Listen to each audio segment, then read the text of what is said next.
কি কি? এক স্বরবর্ণ কয়টি? পূর্ণমাত্রা কয়টি?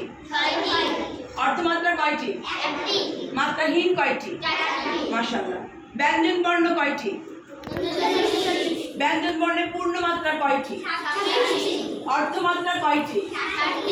আর মাত্রাহীন ছয়টি। মাশাআল্লাহ। চলো আমরা এখন ব্যঞ্জন বর্ণের ছড়াগানটি পড়ি। কেমন? ওকে, 1 1 2 3 4 ওয়ে গলা